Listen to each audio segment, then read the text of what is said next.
ये कहानी आज से 20,000 साल पहले की है, जहाँ पर एक कबीले को दिखाया जाता है जो ठंड आने से पहले शिकार की तैयारी कर रहे होते हैं ताकि ठंड में खाना खा के जिंदा रह सकें। कहानी की शुरुआत होती है कबीले के सरदार को दिखाया जाता है जिसका नाम ताऊ होता है। ताऊ कुछ बच्चों की हथियार बनाने की परीक्षा ले रहे होते हैं, जिस परीक्षा में 2 बच्चे पास होते हैं। फिर कबीले वाले उन 2 बच्चों को मारते हैं ताकि उनके अंदर से डर निकाला जा सके। ताऊ उन बच्चों को पिटता हुआ नहीं देख पाते क्योंकि उनमें से एक लड़का ताऊ का बेटा कीड़ा होता है। रात में ताऊ की पत्नी ताऊ से कहती है, तुम कीड़ा को अपने साथ शिकार पर लेकर नहीं जाओ, मैं कीड़ा से बहुत प्यार करती हूँ। कीड़ा सिर्फ और सिर्फ एक अभी बच्चा है। ताऊ अपनी पत्नी से कहता है, सर्दियाँ आने वाली हैं, इस समय सब शिकार पर जाते हैं ताकि वो ठंड में खाना खा के बचे रह सकें। अगले दिन सब के सब कबीले वाले शिकार करने निकल पड़ते हैं। कुछ दिन चलने के बाद ये एक पत्थरों की स्मारक के पास पहुंचते हैं जो कभी इनके पूर्वजों ने बनाई थी। यहीं पर एक दूसरा कबीला भी आ जाता है जो इन्हीं की तरह शिकार करने निकला है ताकि सर्दियों के लिए खाना इकट्ठा कर सके। ये सब के सब रात यहीं पर गुजारते हैं। अगले दिन अपने रास्ते पर निकल जाते हैं। ये रास्ता बहुत लंबा है, कभी इन्हीं के पूर्वजों ने इस रास्ते पे अपनी जान दी थी। आगे चलने के बाद इन्हें एक जंगली सुअर दिखाई देता है जिसे ये भाले मार के जख्मी कर देते हैं। ताऊ अपने बेटे कीड़ा से कहते हैं, तुम इस जंगली सुअर को मार दो, पर कीड़ा उसे नहीं मार पाता। उसके बाद ताऊ जंगली सुअर को मार देते हैं और फिर अपने बेटे से कहते हैं, तुम इतने बुज़दिल निकलोगे मैंने कभी सोचा नहीं था। जब रात के अंधेरे में ये सब अपने शिकार को खा रहे होते हैं तभी यहाँ पर शेर आ जाता है और इनमें से एक लड़के को अपने साथ ले जाता है। अगले दिन सुबह ये सब उस लड़के की याद में एक छोटा सा स्मारक बना देते हैं और फिर आगे शिकार की तलाश में निकल जाते हैं। ये सब भयानक जंगलों को पार करते हैं पर इन्हें शिकार नहीं मिलता। रात में ये एक गुफा में शरण लेते हैं। यहाँ पर ताऊ अपने बेटे के हाथ पे एक टैटू बनाता है जो रात में उसे रास्ता दिखाएगा घर जाने के लिए। दरअसल ये एक पुराने तरीके का मैप होता है जो पहले लोग यूज करते थे घर पहुंचने के लिए। अगले दिन सुबह फिर से ये शिकार की तलाश में निकल जाते हैं। तभी इन्हें जंगली भैंसों के पैर के निशान दिखते हैं। अब ये सब जंगली भैंसों का शिकार करते हैं। ये सब के सब जंगली भैंसों की तरफ भागते हैं। जंगली भैंसे भी इनकी तरफ भागते हैं। तभी ताऊ और उसके सारे साथी जंगली भैंसों पर भाला से हमला करते हैं। भालों से डरकर जंगली भैंसे दूसरी तरफ मुड़ जाते हैं और चट्टान से गिर के मरने लगते हैं। तभी दिखाया जाता है एक जंगली भैंसा ताऊ के बेटे कीड़ा की तरफ भागता है। ताऊ अपने बेटे को हटने के लिए कहते हैं लेकिन वो डर जाता है, इसलिए कीड़ा भागना शुरू कर देता है।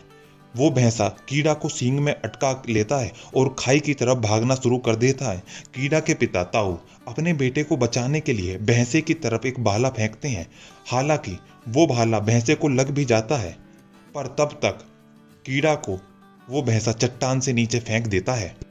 उसके बाद दिखाया जाता है कीड़ा चट्टान के एक पत्थर को पकड़कर लटक जाता है। उसके पिता वहां पहुंच जाते हैं, अपने बेटे से कहते हैं, हिम्मत मत हारना बेटा।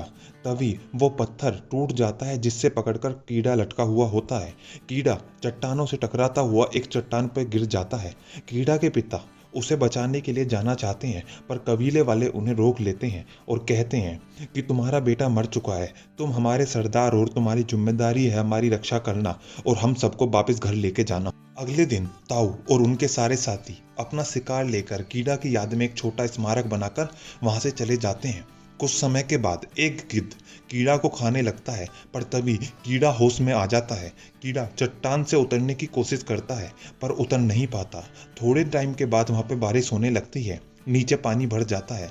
जब कीड़ा चट्टान से नीचे गिरता है तो बारिश के पानी की वजह से वो बच जाता है। कुछ समय के बाद वो अपने पैर को लकड़ी से बांधकर चट्टान के ऊपर पहुंचता है और देखता है कि उसके कबीले वाले उसके नाम का स्मारक बना के वहां से जा चुके हैं। वो समझ जाता है उसके पिता ने ये विश्वास कर लिया कि वो मर चुका है। कीड़ा रात एक सूखे हुए पेड़ पे बिताता है। अगले दिन सुबह जब वो पानी भर रहा होता है तभी कुछ भेड़िए उस पर हमला कर देते हैं। भेड़ियों से डरकर वो पेड़ की तरफ भागता है और पेड़ पे चढ़ने लगता है। तभी एक भेड़िया उसका पैर पकड़ लेता है। कीड़ा उस भेड़िए से बचने के लिए उस भेड़िए को चाकू से जख्मी कर देता है और पेड़ पे चढ़ जाता है। रात भर वो पेड़ पे ही बिताता है। पूरी रात उसका भेड़िए नीचे इंतजार करते रहते हैं। जब सुबह होती है वो उठता है और वो देखता है कि नीचे सिर्फ एक ही भेड़िया है जिसे उसने जख्मी किया था। कीड़ा पेड़ से उतरकर उस भेड़िए को मारने जाता है, पर उसे भेड़िए पे तरस आ जाता है। वो उसे नहीं मारता। कीड़ा भेड़िए को लेकर गुफा में पहुंच जाता है। वहां पर वो अपने पैर के ठीक करने के लिए एक दवाई का लेप बनाता है, साथ में पानी पीता है और डरते डरते उस भेड़िए को भी पानी पिलाता है। कीड़ा साथ में भेड़िए को कुछ खाने के लिए कीड़े भी देता है। अब धीरे धीरे इन दोनों के बीच में एक रिश्ता बनना शुरू हो जाता है। एक दिन रात में कीड़ा तारों को देखता है तो उसे उसके घर का रास्ता दिखाई देता है। वो भेड़िए से कहता है, अब मुझे घर जाना होगा। अगले दिन कीड़ा अपनी पूरी तैयारी करता है, घर की तरफ निकल पड़ता है। वो भेड़िए से भी कहता है कि तुम भी अपने घर चले जाओ, इससे पहले बर्फ पड़े मुझे अपने घर पहुंचना होगा। पर भेड़िया कीड़ा के पीछे पीछे चल देता है। कीड़ा कोशिश करता है भेड़िए को भगाने की, पर भेड़िया कीड़े के पीछे ही चलता रहता है। कीड़ा भेड़िए का नाम अल्फा रख देता है। कीड़ा और अल्फा साथ में कवेली की तरफ अपना सफर तय करना स्टार्ट कर देते हैं। अल्फा और कीड़ा पहली बार कोशिश करते हैं शिकार करने की, पर वो विफल हो जाते हैं। फिर उसके बाद अल्फा एक खरगोश का शिकार करता है, उसे वो दोनों साथ में मिलकर खाते हैं और रात में सो जाते हैं। अगले दिन अल्फा कीड़ा का मुंह चाटकर उठाता है। कीड़ा कहता है, तुमसे कितनी बदबू आ रही है, और वो अल्फा को नदी में फेंक देता है। वो दोनों साथ में नदी में नहाते हैं। अल्फा नदी में से एक मछली को भी पकड़ लेता है। इसके बाद कीड़ा अपने घर की तरफ आगे चल देता है। वो सफर में साथ में शिकार करते खाते आगे चल देते। एक रात कीड़ा और अल्फा के पास कुछ भेड़िए आते हैं। दरअसल ये अल्फा का परिवार है। कीड़ा अल्फा को उनके साथ चले जाने के लिए बोलता है। कीड़ा अपना सफर आगे स्टार्ट कर देता है। अब ठंड बढ़ चुकी है, बर्फ भी बहुत तेज पड़ रही है। कीड़ा लगातार अपने घर की तरफ आगे बढ़ता रहता है।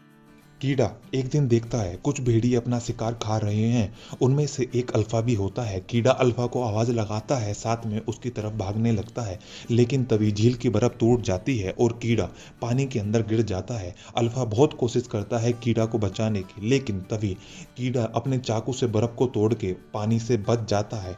एक बार फिर से ये दोनों मिल जाते हैं। अब कीड़ा अपने आप को ठंड से बचाने के लिए आग जलाता है और कपड़े तार कर सो जाता है। अगले दिन जब ये अपने सफर पर जाते हैं तो इन्हें एक आदमी दिखाई देता है जो ठंड से मर चुका है। ये उससे उसका धनुष और कुछ तीर लेके आगे बढ़ जाते हैं। तभी कुछ समय चलने के बाद इन पे लक्कड़ बग्गे हमला कर देते हैं। ये दोनों अपनी जान बचाने के लिए एक गुफा में बढ़ जाते हैं। ये गुफा शेर की होती है। शेर इन दोनों पे हमला कर देता है। अल्फा शेर से लड़ने लगता है, तभी कीड़ा धनुष से तीर चलाकर शेर को मार देता है। अल्फा शेर के हमले से जख्मी हो जाता है। कीड़ा अल्फा के घाव पर मरहम लगाता है। अगले दिन फिर से ये अपने सफर पर आगे चल देते हैं। थोड़े टाइम के बाद इन्हें वो ही स्मारक मिलती है जो इनके पूर्वजों ने बनाई थी, जो ये दिखाती है कि ये सही सफर पे हैं। इसे देखकर कीड़ा बहुत ज़्यादा खुश होता है, क्योंकि वो जानता है कि वो सही राह पे चल रहा है। वो ठंड में आगे बढ़ते रहते हैं, पर अब अल्फा जख्मी होने की वजह से वहीं पर गिर जाता है। कीड़ा उसे अपने गोदी में उठाकर चल देता है, लेकिन कुछ समय के बाद कीड़ा भी थकने की वजह से बर्फ पर ही लौट जाता है। उसकी आंखें बंद हो जाती हैं, पर वो एक सपना देखता है। जब कीड़ा के पिता कीड़ा की माँ से कहते हैं, तुम जितना उसे कमजोर समझती हो वो उतना कमजोर नहीं है। उसके बाद कीड़ा की आंखें खुल जाती हैं और वो फिर से अल्फा को लेकर चल देता है। कुछ घंटे का सफर तय करने के बाद फाइनली कीड़ा को अपना कबीला दिखता है। वो अल्फा को लेकर कबीले तक पहुंच जाता है। सब कबीले वाले हैरान रह जाते हैं, क्योंकि आज से पहले किसी भी इंसान ने किसी जिंदा भेड़िए को कबीले तक नहीं लेके आया था। कीड़ा के माँ बाप कीड़ा को देखकर बहुत खुश होते हैं। कुछ समय इलाज चलने के बाद कीड़ा और अल्फा ठीक हो जाते हैं। अल्फा कबीले में ही कुछ बच्चों को जन्म देता है। दरअसल कीड़ा को नहीं पता था कि अल्फा प्रेग्नेंट है। ये एक नए दौर की शुरुआत होती है, जहां पर इंसान जानवरों से दोस्ती करना सीख लिया होता है। लास्ट में हमें दिखाया जाता है इंसान और भेड़िए साथ मिलकर शिकार पर जा रहे होते हैं। इसी के साथ ये कहानी खत्म हो जाती है। ये कहानी हमें सिखाती है कि इंसान को कभी भी हार नहीं मारनी चाहिए। समय अच्छा और बुरा होता है, लेकिन इंसान को अपनी मंजिल और अपने लक्ष्य की तरफ बढ़ते रहना चाहिए, चाहे कितनी भी मुश्किलें हों।